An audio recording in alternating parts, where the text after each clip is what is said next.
Bismillahirrahmanirrahim. Assalamualaikum warahmatullahi wabarakatuh.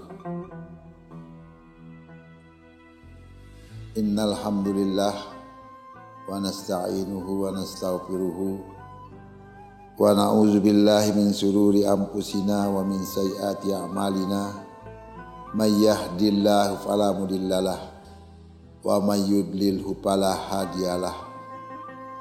Asyhadu an la ilaha illallah wahdahu la syarikalah wa asyhadu anna Muhammadan abduhu wa rasuluh. Dalam kesempatan ini marilah kita menghaturkan puji syukur kehadirat Allah Subhanahu wa taala. Salawat dan salam kita haturkan kepada junjungan alam Nabi kita Nabi Muhammad sallallahu alaihi wasallam.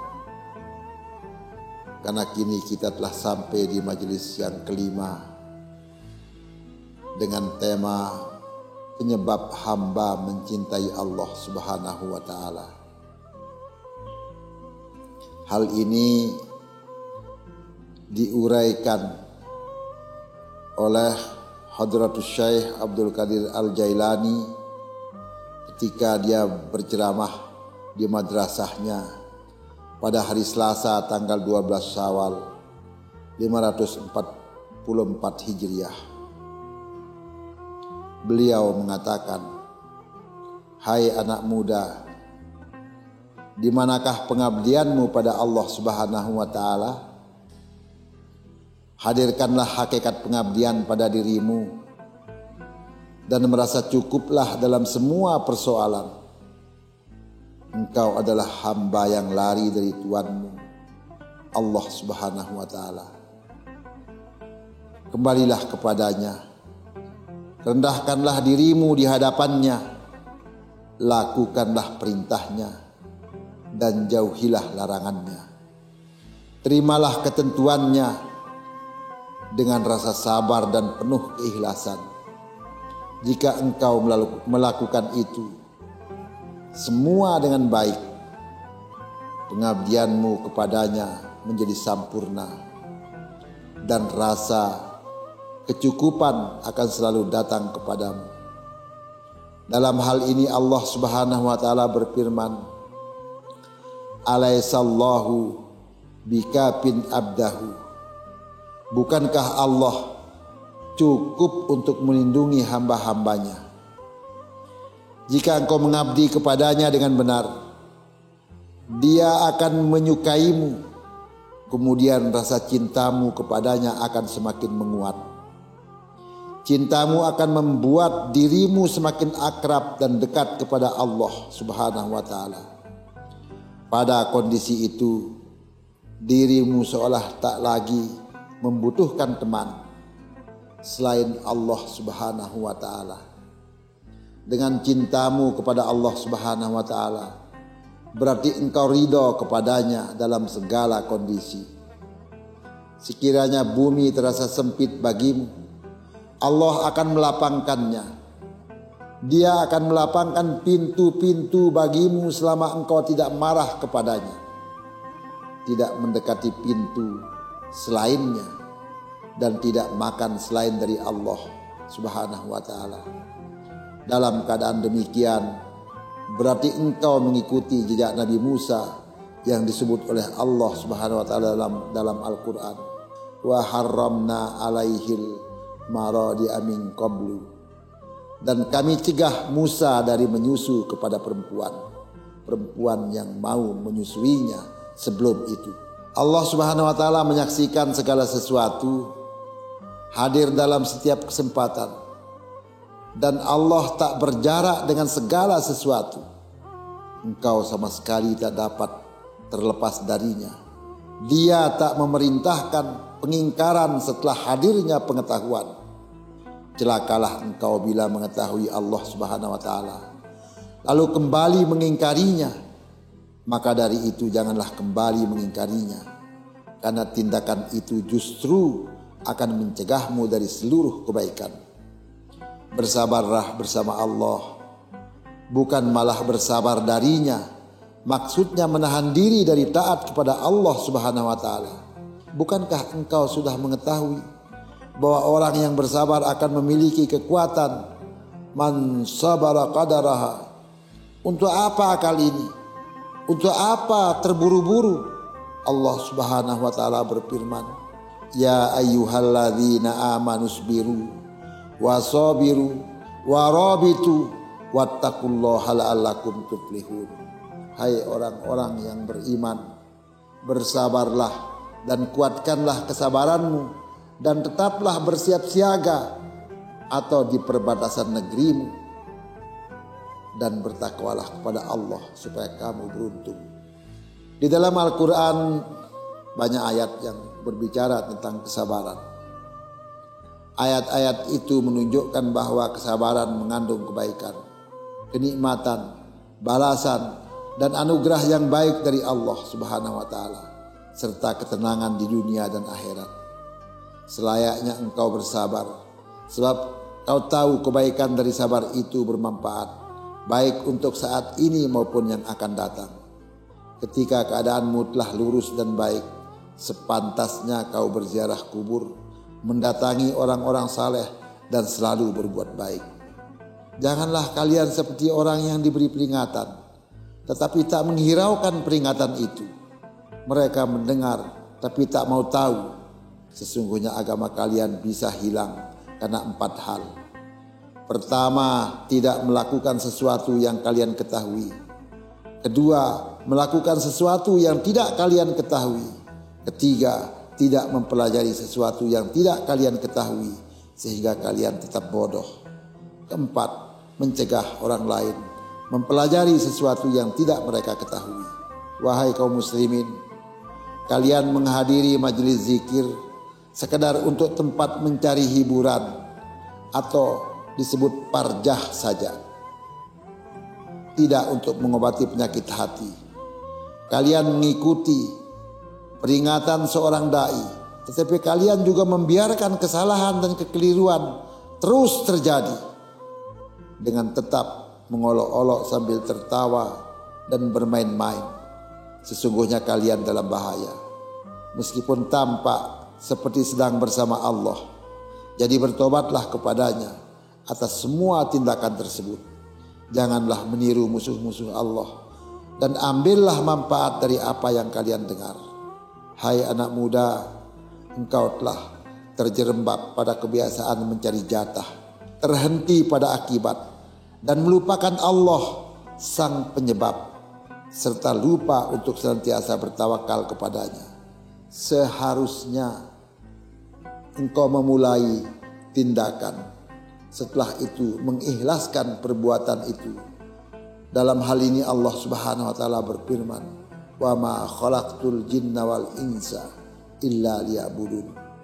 Dan aku tidak menciptakan jin dan manusia melainkan supaya mereka mengabdi kepadaku. Ayat ini menegaskan bahwa manusia tidak diciptakan untuk menjadi gila, tidak pula untuk bermain-main, juga tidak diciptakan hanya untuk makan, minum, tidur, dan menikah saja. Sadarlah dari kelalaian. Ketika hatimu melangkah ke arah Allah satu langkah, maka cinta Allah akan melangkah ke arahmu berkali lipat. Allah lebih rindu berjumpa dengan orang-orang yang mencintainya. Wallahu yarzuqu may yasha'u bighairi hisab. Dan Allah memberi rezeki kepada orang-orang yang dikehendakinya tanpa batas. Apabila Allah Subhanahu wa taala menghendaki seseorang untuk suatu perkara, Dia akan menyediakan rezeki baginya tanpa batas.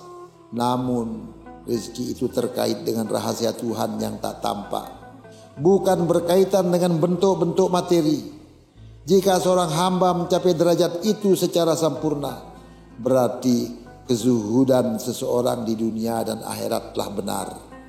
Orang tersebut akan mendapatkan kenikmatan-kenikmatan dunia, seperti kesehatan, jabatan menjadi raja, sultan, maupun mendapatkan anugerah menjadi pimpinan. Bahkan permatanya bisa menjadi sebesar gunung, setetes darinya bahkan bisa menjadi seluas lautan.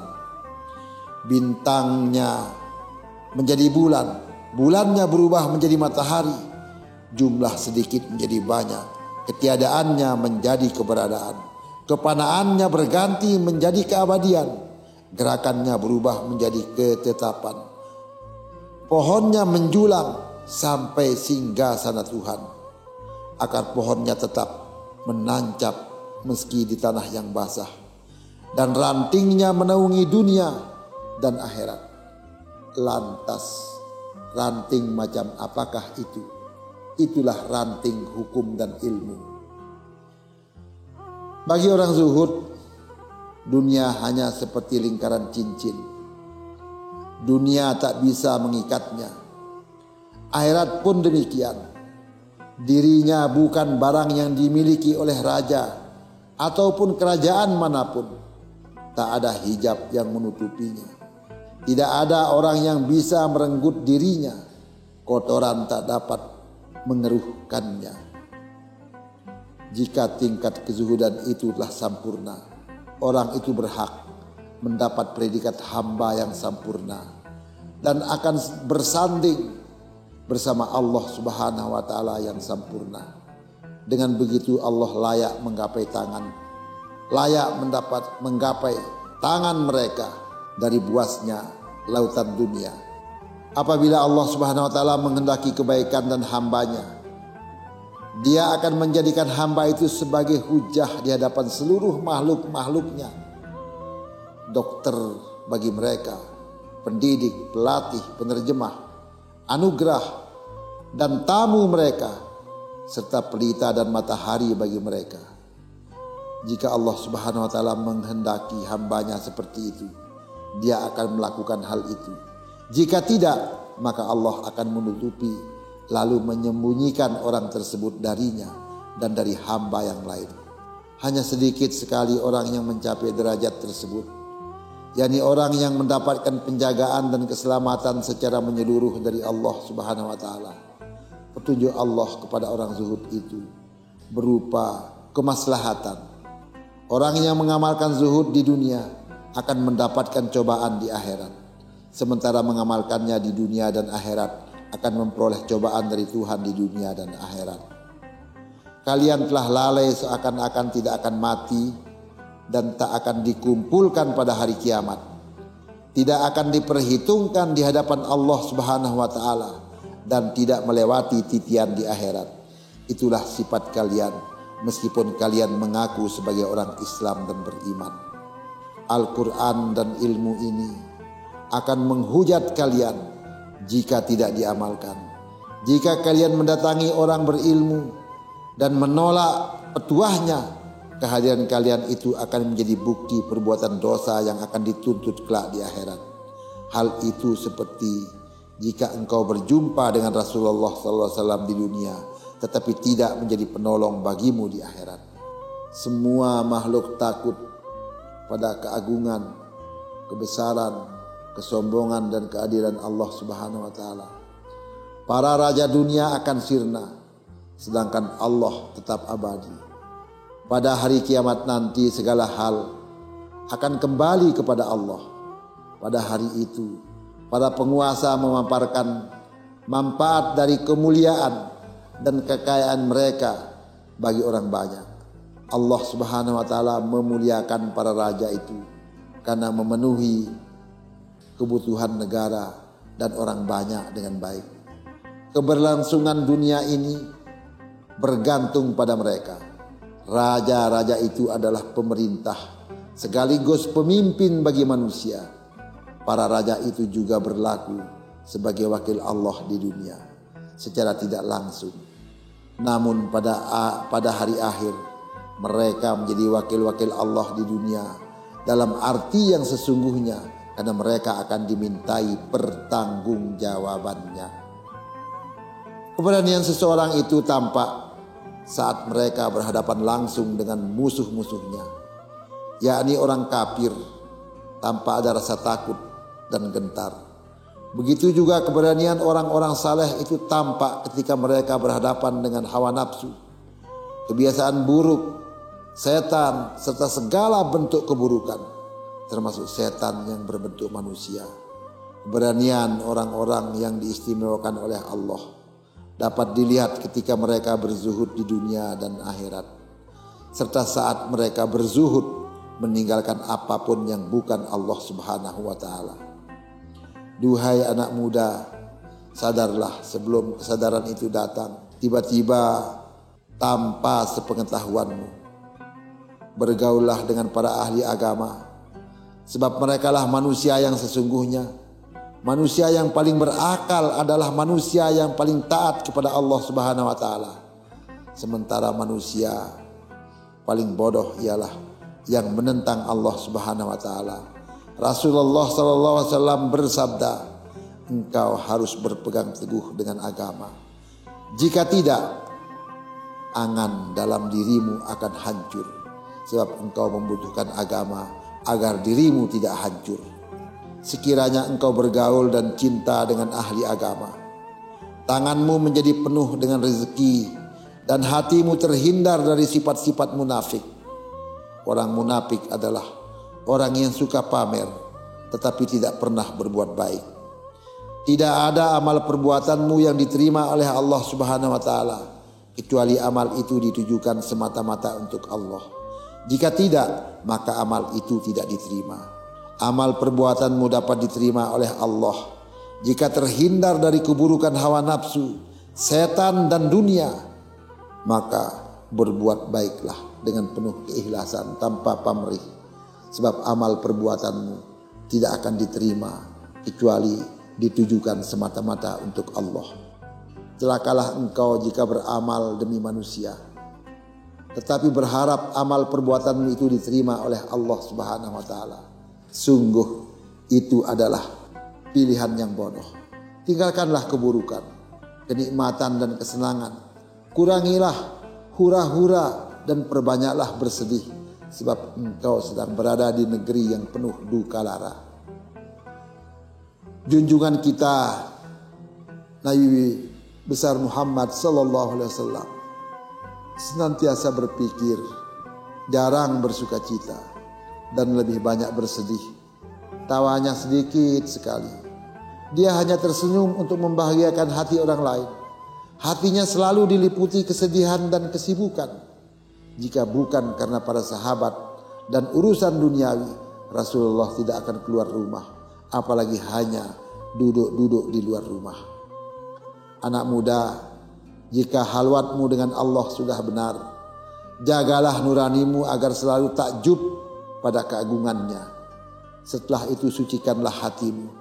Kelak apa yang kau lihat akan menjadi pelajaran. Apa yang ada dalam hatimu menjadi sebuah pemikiran. Kemudian diri dan jiwamu terhubung dengan hadirat keagungan Allah Subhanahu wa taala. Berpikir tentang dunia adalah hukuman dan hijab yang menutupi. Sementara berpikir tentang akhirat berarti ilmu yang dapat menghidupkan hati. Allah tidak memberi kemampuan kepada hamba untuk bertafakur kecuali Dia ingin memberi ilmu tentang dunia dan akhirat sekaligus. Celakalah engkau jika hatimu tenggelam bersama dunia, padahal Allah Subhanahu wa taala telah menentukan takdirmu di dunia. Allah telah membuat ketentuan takdir bagimu di dunia dengan amat rinci. Setiap hari engkau mendapatkan rezeki baru, baik melalui pencarian maupun tidak. Semangat mengejar dunia akan membuka aibmu di hadapan Allah Subhanahu wa taala dan makhluknya. Jika imanmu berkurang, engkau akan selalu mencari-cari rezeki.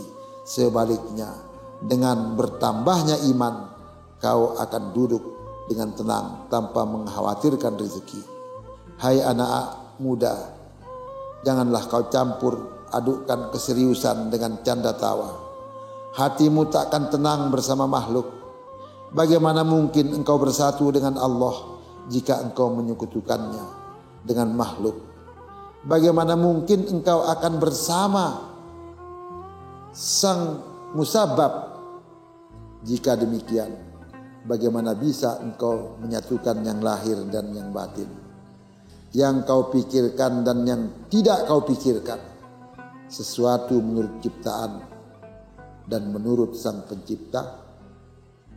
Sungguh bodoh orang yang melupakan musabab dan sibuk dengan sebab, diam bersama yang kedua dan meninggalkan yang pertama, melupakan yang abadi dan senang dengan yang fana.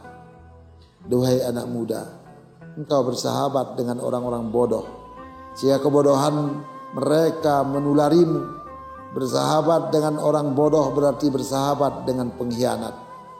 Bersahabatlah dengan orang yang beriman, orang yang yakin, dan orang pintar yang mengetahui kepintarannya. Sungguh indah perilaku orang yang beriman itu dengan segala tindak tanduknya. Alangkah kuatnya mereka dalam mujahadah melawan hawa nafsu dan mengekangnya. Karena itu Nabi besar Muhammad SAW bersabda, Bisrul mu'minin fi wajhihi wa huznuhu fi qalbihi. Kebahagiaan orang beriman tergambar di wajahnya, sedang kesedihannya tampak di hatinya. Itulah bagian bentuk dari kekuatan yang beriman. Dia dapat menampakkan kebahagiaan di hadapan para makhluk dan menyembunyikan kesedihan antara dirinya dan Allah Subhanahu wa taala. Padahal kegelisahan orang beriman berlangsung terus-menerus. Dia selalu berpikir, sering menangis dan sedikit tertawa. Karena itu dalam satu kesempatan baginda Nabi besar Muhammad SAW bersabda, La rohatul lil mu'minin min ghairi liqa'i rabbih azza wa jalla. Orang mukmin tidak beristirahat kecuali saat berjumpa dengan Allah Subhanahu wa taala. Orang mukmin itu selalu menyembunyikan kesedihannya di hadapan manusia. Secara kasat mata mereka bekerja mencari rezeki, sementara hati mereka tenang dalam mengingat Tuhannya. Hati mereka itu hanya untuk Allah semata dan jasad mereka bertugas membahagiakan orang lain. Mereka tidak pernah sedikit pun membocorkan perasaannya itu kepada keluarga, anak, ataupun tetangganya. Juga tidak ada satupun makhluk Allah yang beritahu mengenai kondisi hatinya tersebut. Nabi besar Muhammad SAW bersabda, Ista'inu alayya umurikum bil itmani. Berusahalah untuk selalu menyembunyikan amal perbuatanmu. Orang beriman itu tetap saja menyembunyikan amal baiknya. Jika secara tidak sengaja dirinya membocorkan ibadahnya kepada manusia, ia langsung mengubah ucapannya itu dengan penuh rasa malu. Bahkan dirinya tak segan memohon maaf atas ucapannya kepada orang yang mendengarnya. Anak muda, jadikanlah aku cerminmu, kata Abdul Qadir Jailani. Jadikanlah aku cermin hati nuranimu dan cermin amal perbuatanmu. Mendekatlah kepadaku, niscaya engkau akan melihat sesuatu dari dirimu yang tak dapat kau lihat ketika engkau jauh dariku. Saat engkau membutuhkan agamamu, engkau perlu bersamaku. Aku tidak lebih istimewa daripada engkau dalam hal agama Allah Subhanahu wa taala. Namun aku punya keteguhan untuk kembali ke agamanya, karena aku telah dididik dengan didikan yang keras, sehingga aku terhindar dari sifat munafik. Tinggalkanlah dunia ini di rumahmu dan mendekatlah kepadaku, karena aku sedang berdiri di pintu akhirat. Diamlah bersamaku dan dengarkanlah perkataanku, lalu laksanakanlah pelajaran dariku sebelum engkau mati dalam waktu dekat. Ketakutan berasal dari Allah Subhanahu wa taala. Begitu juga rasa takut itu miliknya semata. Jika engkau tidak takut kepada Allah, tidak akan ada rasa aman bagimu di dunia ataupun di akhirat. Rasa takut berasal dari Allah, dan ini merupakan ilmu. Karena itu Allah berfirman, Innama yahsallah min ibadihil ulu. Sesungguhnya yang takut kepada Allah di antara hamba-hambanya hanyalah orang-orang yang berilmu. Tidak ada orang yang takut kepada Allah selain mereka yang berilmu. dan mengamalkan ilmunya. Mereka berilmu dan mempraktikkan ilmu itu. Mereka tidak mencari balasan dari Allah Subhanahu wa taala atas amal perbuatannya selain Allah dan kedekatan dengannya. Yang mereka dambakan adalah cinta Allah yang dilepaskan dari jarak yang jauh darinya, serta tersingkapnya hijab yang menutupinya. Mereka tak ingin ditutupi dari pintu Allah Subhanahu wa taala. Di wajah mereka ada dunia dan akhirat, tetapi mereka tidak menyukai dunia ataupun akhirat. Begitu juga keduanya. Dunia hanya milik satu kaum saja. Demikian pula akhirat dan Allah Subhanahu wa taala. Mereka adalah orang-orang yang beriman, mencintainya, bertakwa, khusyuk beribadah, bersedih dan hancur lebur demi Allah Subhanahu wa taala semata.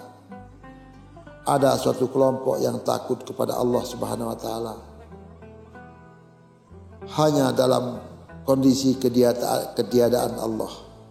Padahal Allah gaib dari mata lahir mereka, tetapi hadir di dalam mata batin. Bagaimana mungkin mereka tidak takut kepadanya, sedangkan setiap hari Allah selalu mengawasi dan tidak lengah sedikit pun. Dia dapat memenangkan yang ini dan mengalahkan yang itu, menghidupkan yang ini dan mematikan yang itu, menerima yang ini dan menolak yang itu, mendekati yang ini dan menjauhi yang itu. La yus'alu amma yaf'alu wa hum yus'alun. Dia tidak ditanya tentang apa yang diperbuatnya dan merekalah yang akan ditanyai. La yus'alu amma yaf'alu wa hum yus'alun. Duhai Allah, dekatkanlah kepada kami kepadamu, janganlah engkau menjauh dari kami. Rabbana atina fid dunya hasanah wa fil akhirati hasanatan wa qina adzabannar.